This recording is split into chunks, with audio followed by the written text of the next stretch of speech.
తక్కువ పెట్టుబడి, తరగని డిమాండ్, ప్రీమియం బ్రాండ్ సపోర్ట్ తో మిస్టర్ ఆప్టికల్స్ ఫ్రాంచైజీ మీకోసం. Call mister opticals today. Yes, hi guys. So గత 2 days నుంచి కూడా డాన్సర్స్ మధ్యన ఏం జరుగుతుందన్న అందరికీ ఒక క్యూరియస్ వచ్చేసింది. సో ఈ రోజు అయితే జానీ మాస్టర్ అలాగే సుమలత గారు ఒక ప్రెస్ మీట్ అయితే పెట్టడం జరిగింది. ఏం జరుగుతుందో అంత క్లారిటీ అయితే లేదు. శేఖర్ గారు జానీ మాస్టర్ గొడవలు పడుతున్నారని thumbnails అయితే చూస్తున్నాం. అసలు ఏం జరుగుతుందో ఫెడరేషన్ ప్రెసిడెంట్ గా సుమలత గారిని మనం చూస్తున్నాం కాబట్టి ఆవిడతో మాట్లాడే ప్రయత్నం చేద్దాం. So ma'am, good to see you first of all. నిన్నటి నుంచి చాలా చాలా బాగున్నాను అండ్ ఇలా కలవడం అలా బాగాలేదు యాక్చువల్లీ. నేను హ్యాపీగా ఉన్నా, అలా ఏం లేదు. అండ్ ఫస్ట్ ఆఫ్ ఆల్ ఏంటంటే మేము మిమ్మల్ని కంగ్రాచులేట్ చేద్దాం అనుకున్నాం బిఫోర్ 6 months ముందు. ఎందుకంటే చైర్మన్ అయ్యారు అన్నప్పుడు we felt very happy actually. ఎందుకంటే మీరు సంతోషంగా ఉన్నప్పుడు అవ్వలేదు, ఎన్నో కష్టాలు బాధలు మధ్యలో మీరు ప్రెసిడెంట్ అయ్యారు, వాటిని అన్నింటినీ అధిగమించి. సో గత 2 రోజుల నుంచి కూడా సోషల్ మీడియాలో ఏదో జరుగుతుందని వార్తలు అయితే వస్తూ ఉన్నాయి. అసలు డాన్సర్ల మధ్య ఏం జరుగుతుంది? అసలు ఏం లేదండి, డాన్సర్స్ కి రావాల్సిన కష్టం పూర్తి మొత్తంలో డాన్సర్స్ కి రావట్లేదు. అదే ప్రాబ్లం. అంటే మధ్యలో ఇన్ఛార్జ్లు డాన్సర్స్ కి రావాల్సిన పేమెంట్ ఫుల్ పేమెంట్ ఇవ్వకుండా, సపోజ్ ఇప్పుడు 1500 లో వాళ్ళకి ఇచ్చేది 500, 1000 రూపాయలు వీళ్ళు తినేస్తున్నారు. ఎవరి కష్టం ఎవరు తింటున్నారు? ఎండలో కష్టపడేది వాళ్ళకి ఇచ్చేస్తే అయిపోతుంది కదా. అక్కడ ఏంటంటే ఆశ, డబ్బు ఆశ. దానివల్ల మా అసోసియేషన్ లో కొంతమంది, అందరు కాదు కొంతమంది ఇన్ఛార్జ్లు డబ్బులు తింటున్నారు. అవన్నీ మేము బయట పెడుతున్నాం. అవి తెలిసి మా సెక్రటరీ గారు రాజీనామా చేశారు. సో దాంతోనే ప్రాబ్లం స్టార్ట్ అయింది. ఇందాక రాజీనామా చేయలేదని చెప్పి కొంతమంది అక్కడ ఇష్యూ చేయడం జరిగింది. సో మొన్న కూడా గొడవ జరిగింది. సో వారి రాజీనామా లెటర్ ఇది. సో వారి సంతకాలు, సో విత్ ప్రూఫ్స్ ఉన్నాగా ఇంకా రాజీనామా చేయలేదు, మేము ఏదో ఊరికే చేసామని అంటే ఎలా? ఒక అసోసియేషన్ కదా. మీరు ప్రెస్ మీట్ లో కూడా కొంతమంది వ్యక్తులు ఈ ఫెడరేషన్ లో కొన్ని తప్పులు జరిగిన కారణంగా రాజీనామా చేశారు.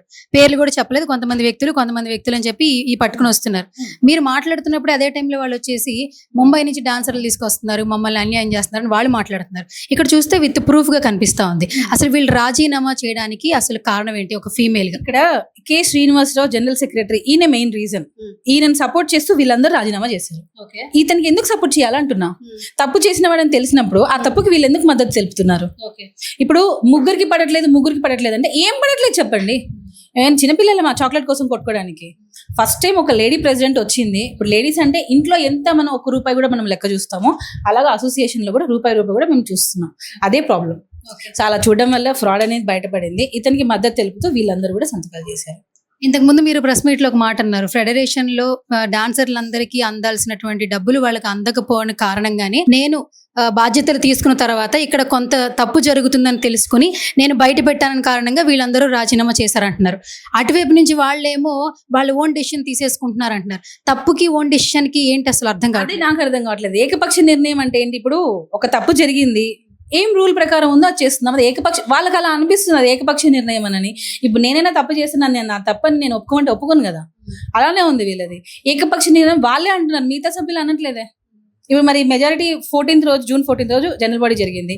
మరి 136 మెంబర్స్ నేను నా ఒక్క నిర్ణయమా? ఎప్పుడు కూడా నా ఒక్క నిర్ణయం అవ్వదు. అది జూన్ 14 రోజు మేము జనరల్ బాడీ పెట్టుకున్నాము. 188 మెంబర్స్ లో 136 మెంబర్స్ వీళ్ళని తీసేయాలి అని చెప్పి సంతకాలు చేశారు. ఇంకేం కావాలి? అది నా నిర్ణయం కాదు, అది సభ్యుల నిర్ణయం, అసోసియేషన్ నిర్ణయం. దానికి కట్టుబడి ఉండాలి. ఎంతమంది ఉంటారు మేడం మొత్తం సభ్యులందరూ అసోసియేషన్? ఎంతమంది మెంబర్స్ ఉంటారు? ఆల్మోస్ట్ ఒక 200 మెంబర్స్ బయట ఉంటారు. అంటే ఊర్లో కొంతమంది, ఇక్కడ కొంతమంది సీనియర్స్ ఉంటారు. గర్ల్స్ ఒక 50 మెంబర్స్ ఉంటారు.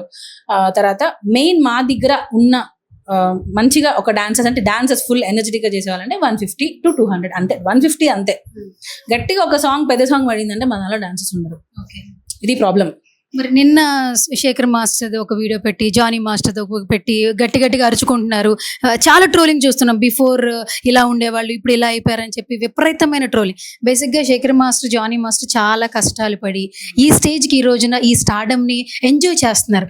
ఈ టైంలో ప్రతి ఒక్కరూ మీ పేర్లు మాట్లాడుకునేలా బయట సోషల్ మీడియాలో ట్రోల్ అవుతూ ఉన్నారు. ఒక రకంగా బాధాకరం అని చెప్పాలి.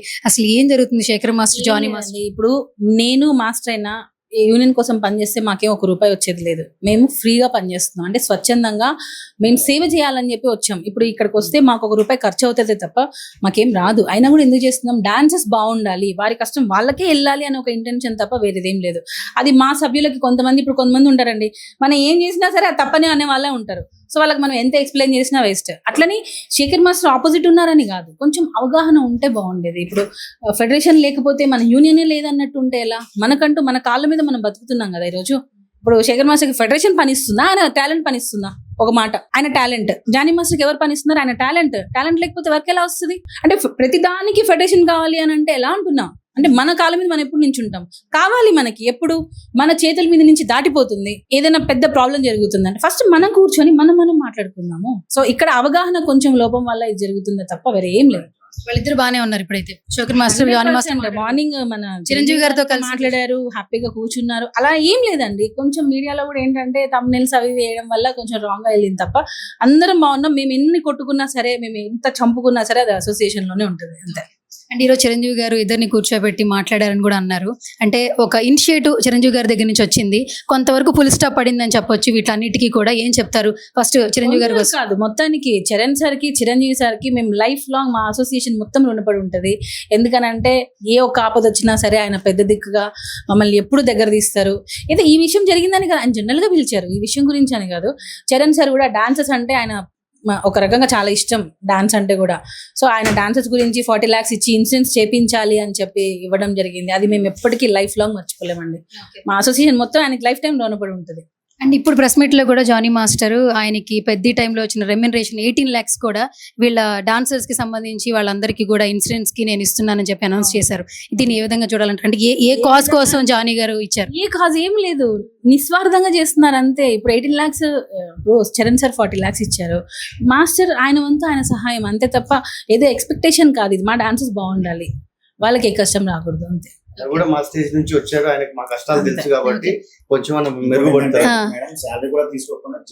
మీరు శాలరీ కూడా తీసుకోకుండా జెన్యున్ గా పనిచేస్తున్నారని చెప్తూ ఉన్నారు వీళ్ళందరూ. అసలు తీసుకోవట్లేదు, ఎందుకు తీసుకోవాలి? మా అసోసియేషన్, నేను ఇందులో నుంచే వచ్చాను, నాకు ఎన్నో రోజులు అన్నం పెట్టింది, నేను ఎందుకు తీసుకోవాలి?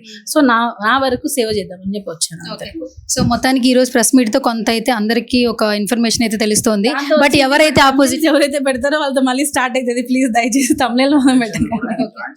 ఇప్పుడు ఎవరైతే వీళ్ళందరూ బయటికి వెళ్ళిపోయారో మళ్ళీ ఏంటి, మళ్ళీ ఎలక్షన్స్ జరుగుతాయా? వీళ్ళందరూ కూడా మళ్ళీ ఏకపక్షంగా వస్తారా ఏంటి? అసలు మీరేం చెప్తున్నారు? చైర్మన్ రాజీనామాలు చేశారో వాళ్ళ వరకే బై ఎలక్షన్స్ ఉంటాయి 26th రోజు. అంతేనా? ఇక ముందు డాన్సెస్ ఏ విధంగా చూసుకుంటారు? సుమలత గారు ఇచ్చేటువంటి ముందు నుంచి కూడా బాగానే ఇప్పటి నుంచి కూడా చూసుకుంటున్నారు, కానీ ఇప్పటి నుంచి ఫండ్స్ ఎక్కువ వస్తున్నాయి కదండి మీకు. ఇంకా అంటే మీ ఓన్ చేతిలోంచే తీసుకొచ్చి మరి పెడుతున్నారంటే, సో అందరూ కూడా నిన్నటి నుంచి ఏకపక్షంగా నిర్ణయం తీసుకుంటుంది సుమలత ఫెడరేషన్ లో. సో ఆపోజిట్ ప్యానల్ వాళ్ళ మాటలు కూడా వినట్లేదు, ఆమె నిర్ణయాలు ఆమె తీసేసుకుంటుంది, డిస్కషన్ చేయట్లేదు అంటున్నారు. దీన్ని మీరు ఎంతవరకు మాట్లాడారు? మాటికి ఏకపక్ష నిర్ణయం కాదు, సభ్యుల నిర్ణయం. ఎవరైతే తప్పు చేశారో వాళ్ళని శిక్షించాలి అనేది ఏకపక్ష నిర్ణయం ఎలా అవుతుంది? మిమ్మల్ని అడుగుతున్నా. తప్పు చేసిన వారిని శిక్షించాలి, అప్పుడే ఇంకొకరు ఆ తప్పు చేయకుండా ఉంటారు. ఇప్పుడు అమ్మ అన్నాక యూనియన్ లో ఒకరు తప్పు చేస్తారు, ఒకరు ఇది చేస్తారు. ఇప్పుడు ఒక దెబ్బ కొట్టకుండానే నువ్వు లైఫ్ టైం పెంచాలి అని అంటే అవుతుందా? అట్లా నేను అమ్మ అని నేను అనట్లేదు. ఇప్పుడు నేను ఒక యూనియన్ ప్రెసిడెంట్ గా ఉన్నప్పుడు అవినీతి నా కళ్ళ ముందు జరుగుతుంది, మరి నేను దాన్ని అరికట్టాలి కదా. నాకు ఇచ్చింది 2 ఏళ్ళు, నేను ఇప్పుడు మరి డెసిషన్స్ ఫాస్ట్ గా తీసుకోకుండా ఎలా తీసుకోవాలి? ఇంకోటి నా ఒక్క నిర్ణయం కాదు, అది అందరు సభ్యులు కలిసి తీసుకున్న నిర్ణయం. ఇప్పటికీ 3 జనరల్ బాడీలు జరిగాయి, వాళ్ళని ఎక్స్క్యూజ్ చేయడానికి మేము ట్రై చేసాం. బట్ సభ్యులందరూ కూడా వాళ్ళ మీద ఫుల్ యాంటీగా ఉన్నారు. అంటే వాళ్ళు చేసిన తప్పు ఇంకో కొంతమంది చెప్పుకోలేకపోతున్నారు బయటికి. అంటే వాళ్ళు చెప్తే వాళ్ళ పొట్ట మీద కొడతారు, వాళ్ళ వర్క్ చెప్పరు. అంటే నువ్వు మాకు అగైనెస్ట్ గా చెప్పావు, సో నీకు వర్క్ చెప్పనని చెప్పి వర్క్ ఆపేస్తారు. ఆ భయంతో చాలా మంది ముందుకు రావట్లేదు. కానీ డాన్సర్స్ ఎప్పుడు అసోసియేషన్ మంచి గురించే పనిచేస్తారు, అవినీతి చేసే వాళ్ళకి ఎప్పుడు సపోర్ట్ చేయరు. ఇది ఏకపక్ష నిర్ణయం కాదు, టోటల్ జీబీ నిర్ణయం, జనరల్ బాడీ నిర్ణయం. ఇది ఆపోజిట్ నుంచి ఒకటే ఫైనల్ క్వశ్చన్, ఏకపక్షం అంటున్నారు కాబట్టి ఇక్కడ ఏదో ఒక తప్పు జరుగుతుంది అంటున్నారు. ఎంత పెద్ద మొత్తం ఫిగర్ ఏమైనా చెప్పొచ్చా? ఎందుకంటే ఎంత పెద్దలో జరిగితే తప్పితే సుమలత ఈ రేంజ్ లో మాట్లాడదని కూడా మాట్లాడుతూ ఉన్నారు. సో ఏం చెప్తారు? ఇప్పుడు ఇంత ఫిగర్ అనేది, ఇప్పుడు నేను లాస్ట్ ఇయర్ ఎంత ఒక 6 months అయింది వచ్చి, నేను 6 months లోనే దగ్గరగా ఒక తెలిసి 13 lakhs దాకా చూసాను దగ్గరగా. సో ఇప్పుడు అది అవినీత కాదా? ఒక ఇయర్ లో అది కూడా ఏంటి, ఓన్లీ 1 year కి సంబంధించి, అది కూడా ఒక ఫైల్ కి సంబంధించి. అంటే ఒక 4 నెలల మ్యాటర్, 4 నెలల మ్యాటర్ లో ఒక 6 నెలలు వేసుకోండి, దానిలో దగ్గరగా 11 లక్షలు జరిగింది. మేము వచ్చిన తర్వాత దగ్గరగా ఈ ఇన్ఛార్జీల నుంచి తీసుకున్నది కానీ ఇది ఈ 6 months లో అయి ఉంటది. ఇప్పుడు నేను మళ్ళీ చెప్తే మళ్ళీ మా అసోసియేషన్ మెంబర్స్ అయినా మీరు అలా ఎలా చెప్పారని ఒకటి వస్తుంది. చెప్పాను కదా, 6 months లో నేనైతే 11 lakhs అయితే నేను చూసానండి. సుమలత మ్యామ్, సో 6 నెలలు అయింది మీరు ఛార్జ్ తీసుకుని. సో ఇది పక్కన పెడితే ఛార్జ్ తీసుకునే టైంలో చెప్తా, చెప్పండి. ఈ 6 months లో మేము చేసే పరిపాలనకి 10 మంది రాజీనామా చేశారు. అంటే అర్థం చేసుకోండి ఇంకెంతమంది రెడీగా ఉన్నారు తెలీదు. ఇప్పుడు నేను ఒక ఆడపిల్లగా వచ్చి, అంటే ఒక లేడీ అధ్యక్షురాలుగా వచ్చిన తర్వాత మేము పనిచేస్తున్న తీరుని చూసి, అంటే మా టీం కూడా ఆయన జాయింట్ సెక్రటరీ, ఇంకా ఈసీ మెంబర్స్ కొంతమంది షూట్ లో ఉన్నారు, కింద ఒక ఈసీ మెంబర్ ఉన్నారు. మేము చేసే పనితీరుని చూసి మమ్మల్ని తట్టుకోలేక 10 మంది రాజీనామా చేశారు. అంటే మేము కరెక్ట్ గా పని చేస్తున్నాం, మేము గర్వంగా చెప్పుకుంటాం. అండ్ ఫైనల్ గా ఒకే ఒక క్వశ్చన్ మళ్ళీ చెప్తున్నా. సో మీరు ఫస్ట్ అధ్యక్షులు అయిన టైంలో చాలా పీక్, వేరే ప్రతి ఒక్కరు కూడా ముందుకెళ్ళలేని సిచ్యువేషన్, అసలు అవన్నీ అధిగమించి స్ట్రెంగ్త్ తో ముందుకెళ్తూ ఉన్నారు. చాలా మంది డౌన్ అయిపోయేటప్పుడు స్ట్రెంగ్ చేసుకోవడం కష్టం. ఏ సిచ్యువేషన్ అయినా కూడా మీ స్ట్రెంగ్త్ అంటే ఏం చెప్తారు? నా పిల్లలు, వాళ్ళు నాకు చాలా సపోర్ట్ చేశారు. అంతే, ఇప్పుడు ఆ టాపిక్ వదిలేదు. వాళ్ళు నన్ను చాలా బాగా చూసుకున్నారు. నేను బయటికి వెళ్ళినా, ఎప్పుడు వెళ్ళినా చాలా అంటే ధైర్యంగా వాళ్ళే నాకు సపోర్ట్ చేశారు. అంతే. All the best ma'am. Thank you so much. Thank you.